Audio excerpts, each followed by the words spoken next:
Welcome to study point account channel. Study point account চ্যানেলের এই ভিডিওতে আজ আমি তোমাদের সাথে শেয়ার করব এসএসসি এমটিএসের 30শে সেপ্টেম্বর অর্থাৎ গতকালকের দ্বিতীয় ও তৃতীয় শিফটের মেমোরি বেসড কোশ্চেন আমি তোমাদের সাথে শেয়ার করব। তো চলো শুরু করা যাক। আজকের প্রথম প্রশ্ন, হর্ষবর্ধনের সভাকবি কে ছিলেন? হর্ষবর্ধনের সভাকবি ছিলেন বাণভট্ট। বাণভট্ট ছিলেন হর্ষবর্ধনের সভাকবি। বাণভট্ট রচিত যে গ্রন্থ সেটা হলো হর্ষচরিত কাদম্বরী, এবং হর্ষচরিত হলো হর্ষবর্ধনের জীবনীর উপর ভিত্তি করে রচিত।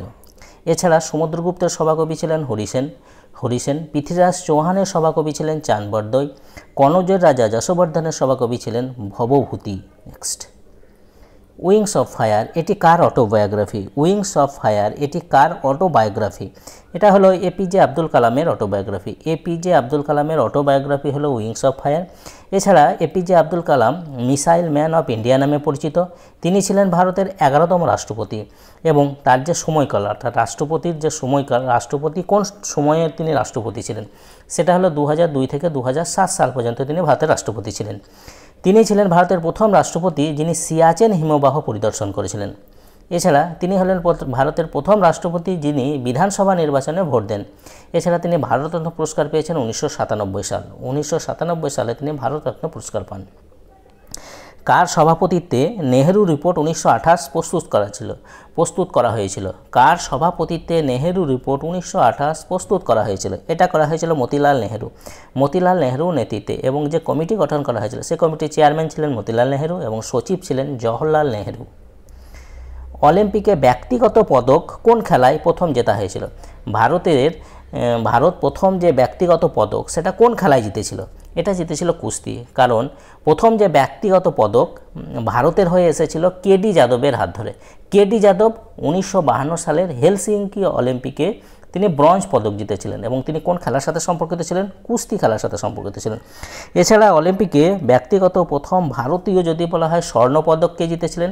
তিনি হলেন অভিনব বিন্দ্রা। কত সালে? 2008 সালের বেইজিং অলিম্পিকে, এবং তিনি কোন খেলার সাথে সম্পর্কিত? তিনি শুটিংয়ের সাথে সম্পর্কিত, শুটিং। এছাড়া ভারত অলিম্পিকে স্বর্ণপদক প্রথম জিতেছিল কিসে? হকিতে। কত সালে? 1928 সালে। কোন অলিম্পিকে? আমস্টারডাম অলিম্পিকে। এবং সেই সময় হকি দলের অধিনায়ক ছিলেন জয়পাল সিং মুন্ডা। এটা পরীক্ষায় আসা প্রশ্ন, জয়পাল সিং মুন্ডা। এবং হকিতে শেষ স্বর্ণপদক এসেছে ভারতের, সেটা হলো 1980 সালের মস্কো অলিম্পিকে লাস্ট স্বর্ণপদক এসেছে হকি থেকে। স্বাধীনতা আন্দোলনের সময় 63 দিনের অনির্দিষ্টকালের অনশনে কোন বিপ্লবী মৃত্যুবরণ করেন? 63 দিনের অনশনের পর কোন বিপ্লবী মৃত্যুবরণ করেন? তিনি হলেন যতীন দাস। ছৌ কোন রাজ্যের বিখ্যাত লোকনৃত্য? দেখো, ছৌ হচ্ছে পশ্চিমবঙ্গ, উড়িষ্যা এবং ঝাড়খণ্ডের প্রচলিত লোকনৃত্য। এই তিনটের মধ্যে যেটা অপশানে থাকবে সেটাই সঠিক উত্তর।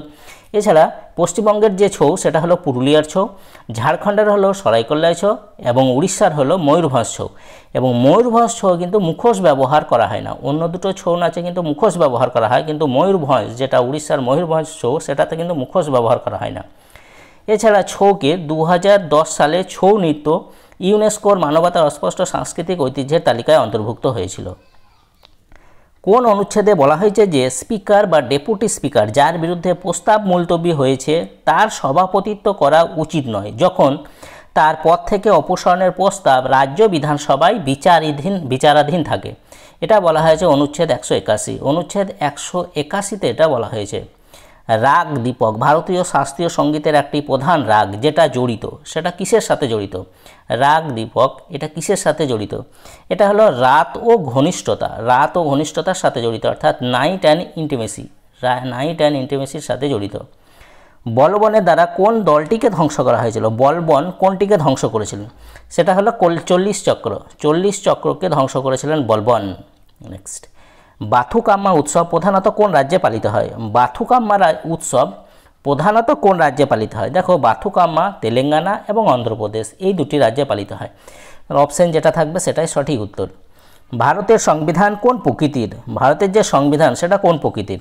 দেখো, ভারতের সংবিধান ফ্লেক্সিবল এবং রিজিড। কিছু ক্ষেত্রে ফ্লেক্সিবল, কিছু ক্ষেত্রে রিজিড, অর্থাৎ ফ্লেক্সিবল অ্যান্ড রিজিড দুটোই। নেক্সট, ফুট শট কোন খেলার সাথে সম্পর্কিত?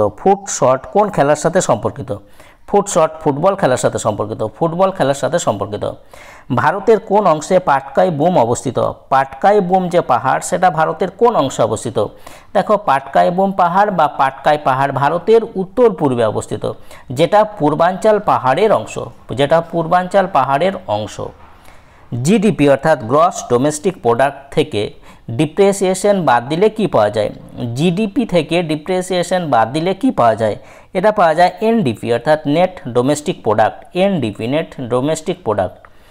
কার্বন ডাইঅক্সাইডের সাথে কার্বন ডাইঅক্সাইড জলের সাথে মিশে কি উৎপন্ন হয়? কার্বন ডাইঅক্সাইড এবং জলের যে বিক্রিয়া সেটা কি উৎপন্ন হয়? এটা হয় কার্বনিক অ্যাসিড, কার্বনিক অ্যাসিড যার সংকেত হলো H2CO3, H2CO3। নেক্সট, 1991 সালের জনগণনা অনুসারে কোন রাজ্যের সাক্ষরতার হার সবচেয়ে বেশি? 1991 সালের জনগণনা অনুসারে কোন রাজ্যের সাক্ষরতার হার সবথেকে বেশি? এটা হলো কেরালা, কেরালা রাজ্যের সাক্ষরতার হার সবথেকে বেশি 1991 সালের জনগণনা অনুসারে।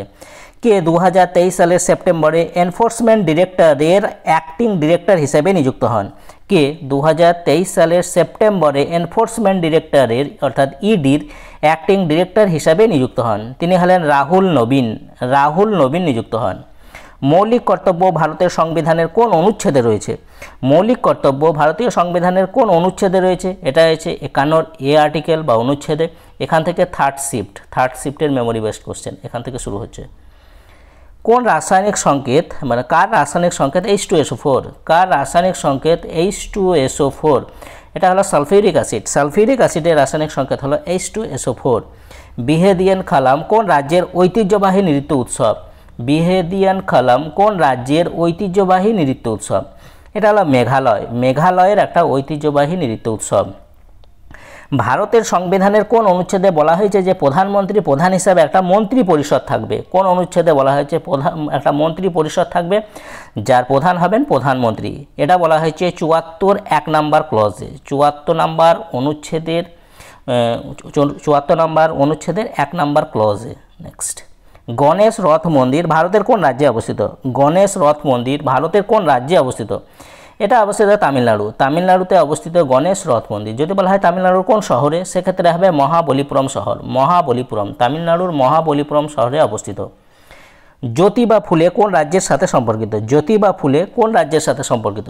জ্যোতিবা ফুলের সাথে সম্পর্ক মহারাষ্ট্র, মহারাষ্ট্রের সাথে সম্পর্কিত জ্যোতিবা ফুলে। জ্যোতিবা ফুলে সত্যশোধক সমাজ প্রতিষ্ঠা করেছিলেন 1873 সালে। এছাড়া তিনি গোলামগিরি পুস্তক লিখেছিলেন কোন ভাষায়? মারাঠি ভাষায়। নেক্সট, এশিয়ান খোখো চ্যাম্পিয়নশিপ 2023-এর বিজয়ীকে? এশিয়ান খোখো চ্যাম্পিয়নশিপ 2023-এর বিজয়ী হলো ভারত। ভারত এশিয়ান খোখো চ্যাম্পিয়নশিপ 2023 জিতেছিল। রানার্স আপ কে হয়েছিল? রানার্স আপ হয়েছিল ইরান, ইরান ছিল রানার্স আপ। এবং এটা আয়োজিত কোথায় হয়েছিল? ভারতে আয়োজিত হয়েছিল। কতগুলি দেশ অংশগ্রহণ করেছিল? 10টি দেশ অংশগ্রহণ করেছিল। এবং এই টুর্নামেন্টের যে প্রথম সংস্করণ সেটা কোথায় অনুষ্ঠিত হয়েছে? সেটা অনুষ্ঠিত হয়েছিল কলকাতায়। কত সালে? 1996 সালে। 2023 সালে মধ্যপ্রদেশ সরকার দ্বারা কাকে লতা মঙ্গেশকর পুরস্কার দেওয়া হয়েছে? 2023 সালে মধ্যপ্রদেশ সরকার দ্বারা কাকে লতা মঙ্গেশকর পুরস্কার দেওয়া হয়েছে? এটা দেওয়া হয়েছে KS চিত্রা। 2023-এর যে লতা মঙ্গেশকর পুরস্কার সেটা দেওয়া হয়েছে KS চিত্রাকে। 2021-এর দেওয়া হয়েছে কুমার শানুকে। 2020-এর দেওয়া হয়েছে আনন্দ মিলিন্দকে। আকবরের আমলে কোন বিভাগের ব্যক্তিকে দেওয়ান বলা হতো? আকবরের আমলে কোন বিভাগের ব্যক্তিকে দেওয়ান বলা হতো? এটা বলা হতো যে রাষ্ট্রের সকল আয় ও ব্যয় পরিচালনা করা ব্যক্তিকে, যে ব্যক্তি রাষ্ট্রের যে সকল আয় ও ব্যয় পরিচালনা করত সেই বিভাগের ব্যক্তিকে বলা হতো দেওয়ান। ভারতের কোন প্রতিবেশী দেশে বিখ্যাত কাটাসরাজ মন্দির কমপ্লেক্স রয়েছে যেখানে অনেক ধর্মের মন্দির রয়েছে? ভারতের কোন প্রতিবেশী দেশে বিখ্যাত কাটাসরাজ মন্দির কমপ্লেক্স রয়েছে? এটা রয়েছে পাকিস্তান, পাকিস্তানে রয়েছে। নেক্সট, আর মুথু কান্নামাল হলেন একজন ড্যাশ নৃত্যশিল্পী যিনি 2022 সালে পদ্মশ্রী পুরস্কার পেয়েছেন। আর মুথু কান্নামাল হলেন একজন ড্যাশ নৃত্যশিল্পী যিনি 2022 সালে পদ্মশ্রী পুরস্কার পেয়েছেন। তিনি হলেন স্বাধীন নৃত্যের সাথে সম্পর্কিত স্বাধীন নৃত্যশিল্পী। নিচের কোনটি মূলধন লাভের অংশ নয়? নিচের কোনটি মূলধন লাভের অংশ নয়? এখানে একটা অপশন ছিল ট্যাক্স কিন্তু মূলধন লাভের অংশ নয়। তো এই ছিল গতকালকের অর্থাৎ 30শে সেপ্টেম্বরের সেকেন্ড ও থার্ড শিফটের কিছু মেমোরি বেসড কোশ্চেন। তো যদি তোমাদের ভিডিওটা ভালো লাগে অবশ্যই লাইক করে দিয়ে শেয়ার করে দেবো। চ্যানেলে নতুন হয়ে থাকলে চ্যানেলকে সাবস্ক্রাইব করে নিও। তা আজ এই পর্যন্ত, ওকে বাই।